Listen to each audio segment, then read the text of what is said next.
Bonjour et bienvenue à une nouvelle présentation de Jackie Robinson et les Royaux de Montréal de 1946 en revue.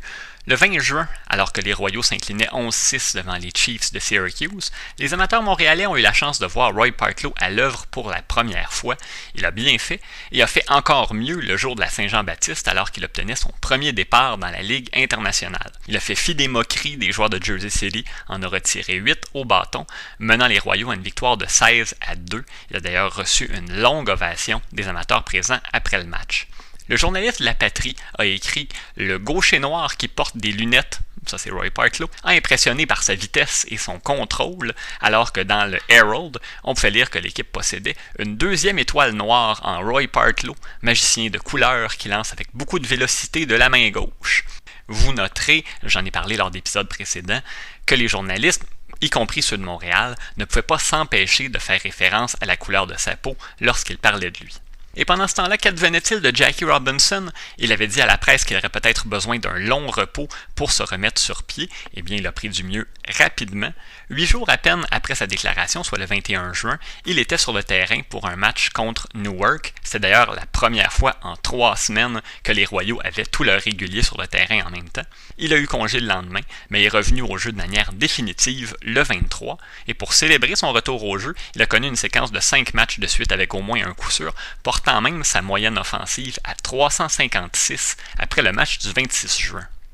Si vous êtes déjà passé devant le 8232 avenue de Gaspé dans le quartier Villeray à Montréal, vous avez peut-être vu la plaque qui a été apposée par le consulat des États-Unis à Montréal pour marquer l'endroit où Jackie et Rachel Robinson ont vécu pendant une bonne partie de l'été 1946. Et l'histoire qui entoure leur présence dans cet appartement-là vaut la peine d'être racontée.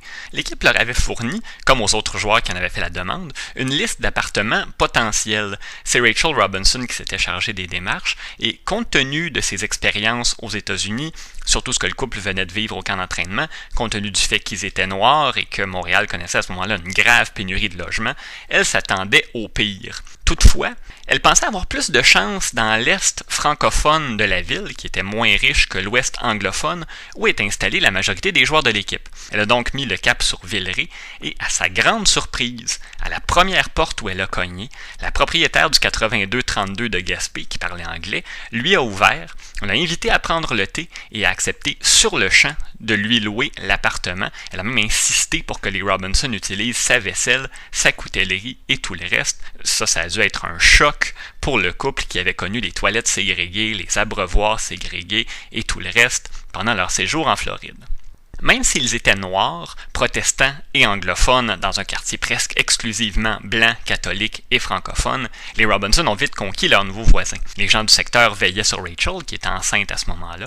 Ils s'assuraient que tout allait bien, surtout quand Jackie était sur la route. On lui donnait des coupons de rationnement supplémentaires. Le rationnement qui avait été instauré pendant la guerre n'avait pas été levé encore. Les enfants l'aidaient à porter ses paquets. Bref, les Robinson ont trouvé dans ce quartier francophone catholique un oasis de tranquillité. C'était à peu près le seul endroit où Jackie pouvait relaxer.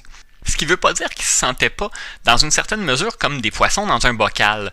Leur présence suscitait beaucoup de curiosité et on peut présumer qu'il y avait bon nombre de leurs voisins à l'époque qui n'avaient jamais vu de noirs auparavant. Ils étaient donc loin de passer inaperçus. D'ailleurs, Mme Robinson a dit par la suite qu'un des seuls mots de français qu'elle a appris pendant son séjour ici, c'est le mot « noir » qu'elle entendait fréquemment sortir de la bouche des gens qu'elle rencontrait. Ils étaient confortables dans Villeray. Rachel Robinson a dit qu'ils avaient en quelque sorte passé leur lune de miel dans cet appartement-là. Ils s'étaient mariés en février 1946. Mais encore une fois, ils étaient les seuls au milieu d'une mer de blancs. L'expérience sociologique de l'intégration se poursuivait même une fois le match terminé. À ce compte-là, on peut féliciter l'équipe de ne pas les avoir poussés à aller vivre dans un quartier comme la Petite Bourgogne, où était concentrée une bonne partie des Noirs du Montréal de l'époque. Mais en même temps, on peut se demander si Jackie n'aurait pas pu atteindre une plus grande paix intérieure s'il n'avait pas été le seul noir dans son quartier, en plus d'être pratiquement le seul noir partout ailleurs. Quoiqu'encore là, on peut défendre la théorie inverse. Il suscitait tellement de débordement d'émotions chez les gens de sa communauté, ça aurait peut-être ajouté encore plus à la pression qu'il ressentait. On pourrait en débattre longtemps. Il aurait fallu poser la question à Jackie Robinson lui-même pour en avoir le cœur net, mais à ma connaissance, ça n'a jamais été fait. À la fin de juin, les blessés étaient revenus au jeu et l'attaque continuait de faire des flamèches au cours d'une série de 5 matchs contre les pauvres Giants de Jersey City.